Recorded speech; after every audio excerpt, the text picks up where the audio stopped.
to break things. 5 words that terrify central bankers and regulators. And those 5 words adopted by FinTech innovators. Why would regulators have such a concern about this? This motto upended a lot of the regulatory approaches in the analog age. Regulators tend to have similar mandates, regardless as to where we are in the world. And they're essentially the same: maintaining financial stability, protecting the public, and increasing market confidence. Not sexy topics at all. But then there's FinTech. FinTech. Cryptocurrencies, NFTs, and DeFi. Oh my. That's sexy. And in the FinTech space, you have so many advances that are taking place. They use so many methods to advance finance in the 21st century. You have cryptocurrency exchanges, trading platforms, DAOs, DEXs, and more. But then what of the regulator?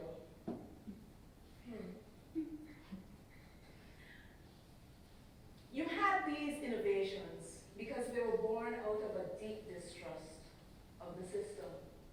You see, in 2008, there was the global financial crisis, and many said the system was also supported by regulators.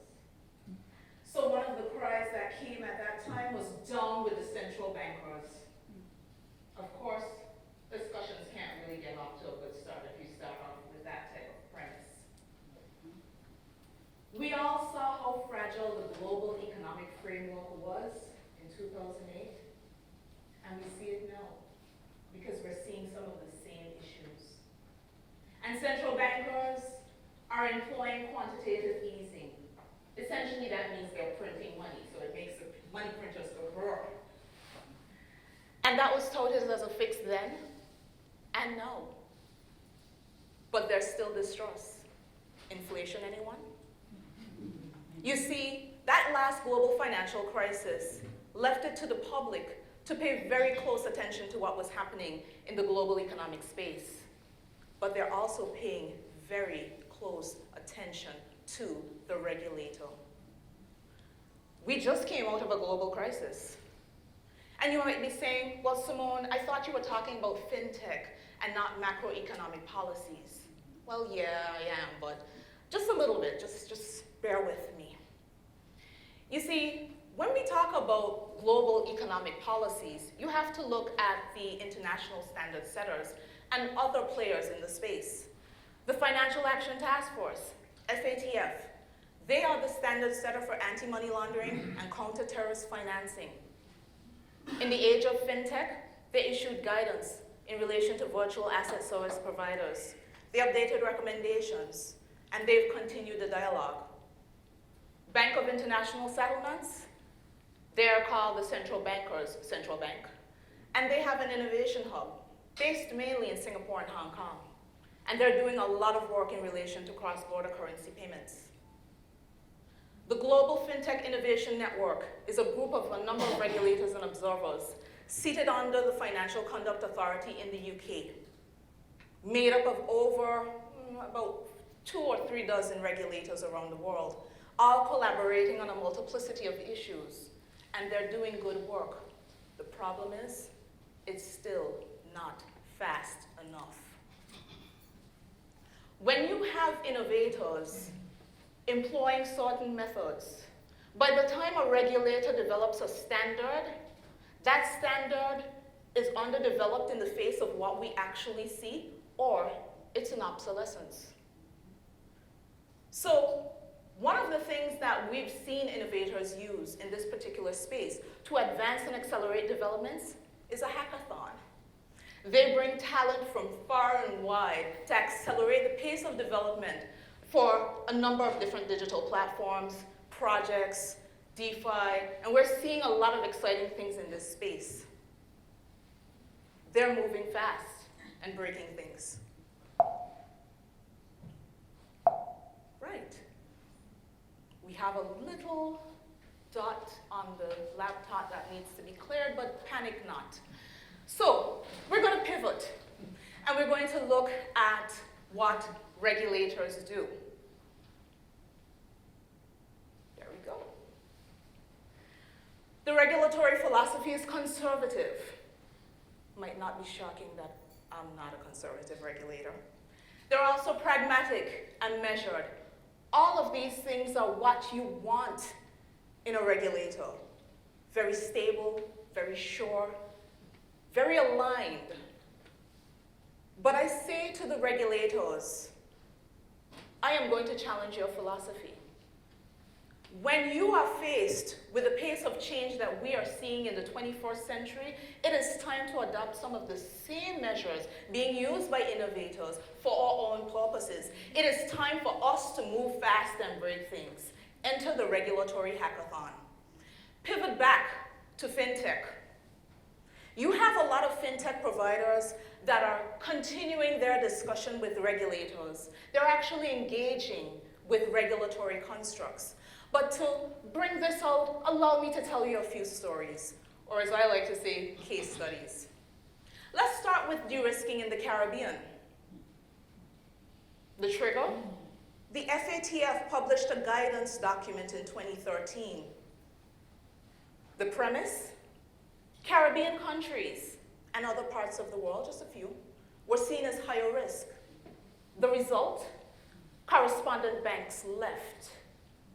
And it meant that your transfers to the rest of the world cost more and took longer. It takes days and weeks, and it costs more, with a failure rate of 5%. So that means that in 5% of the cases, your money never gets there. I have had my own experiences. Regulators are not immune. In 2021, it took me 3 weeks to get my money from 125 miles away back here to Roadtown. Brad Garlinghouse of Ripple Labs speaks about the Internet of Money, and he recognizes that without innovation, the fastest way to move money across shores is to get on a plane and fly it there.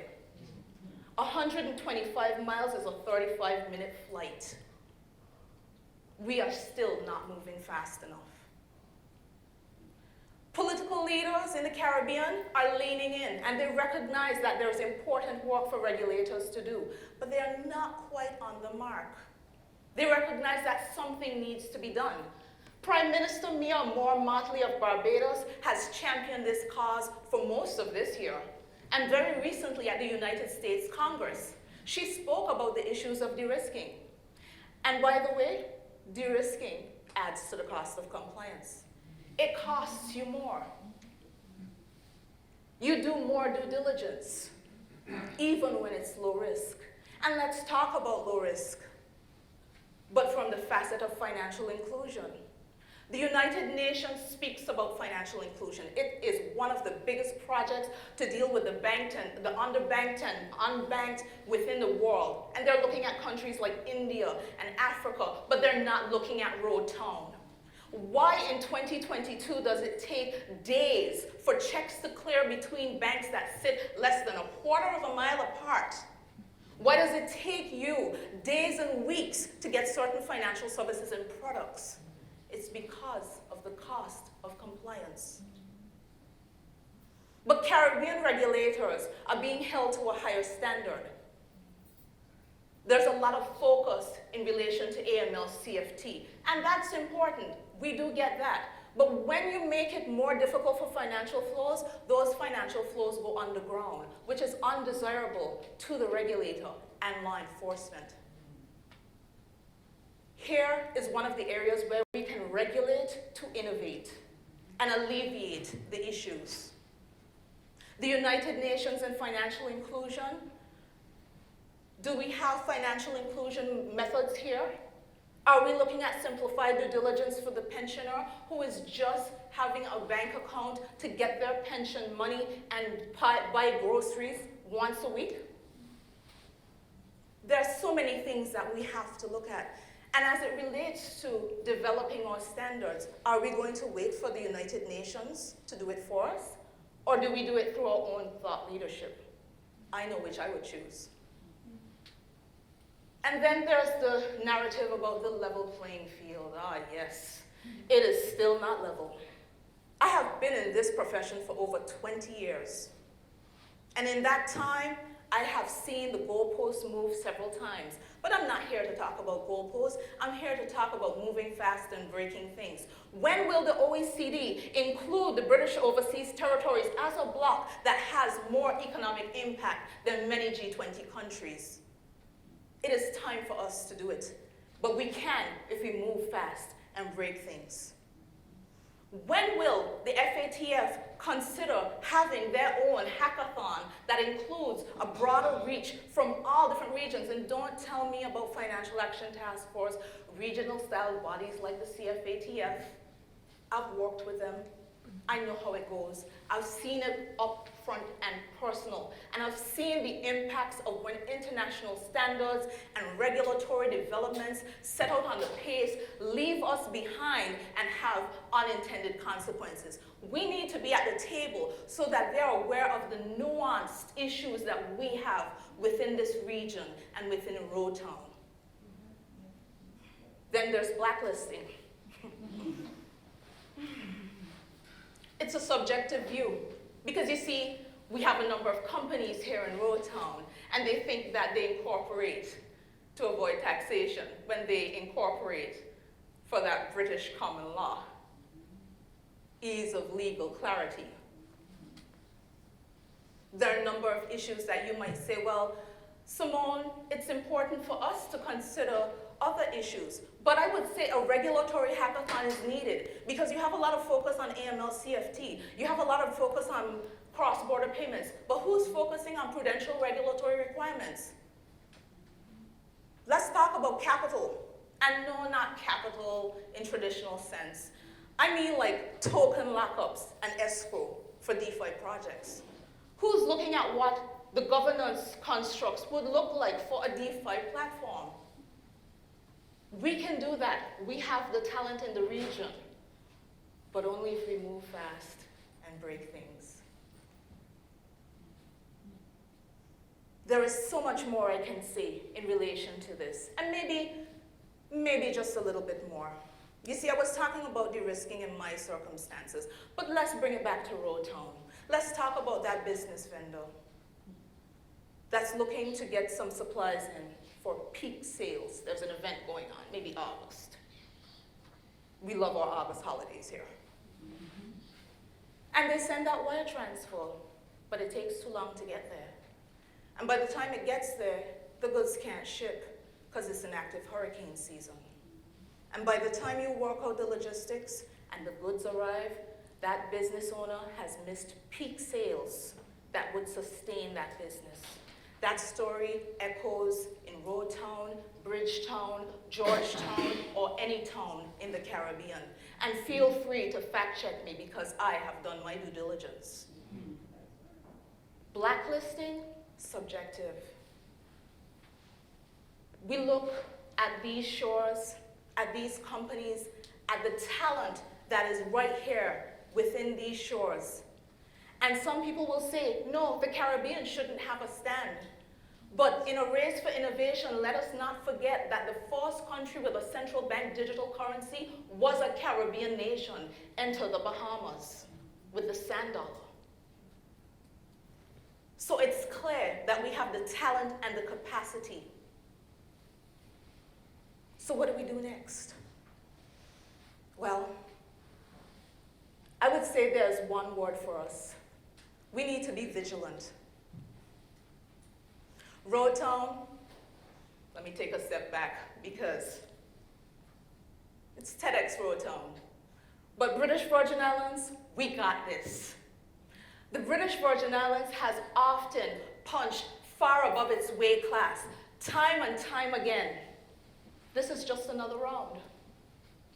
We have the talent here, and we can leverage that talent to move fast and break things.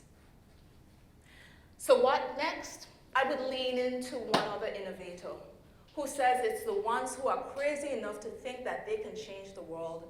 They're the ones who do. Roadtown, my Virgin Islands people, It's another round. It's time for us to move fast, break things, and change the world again. Thank you.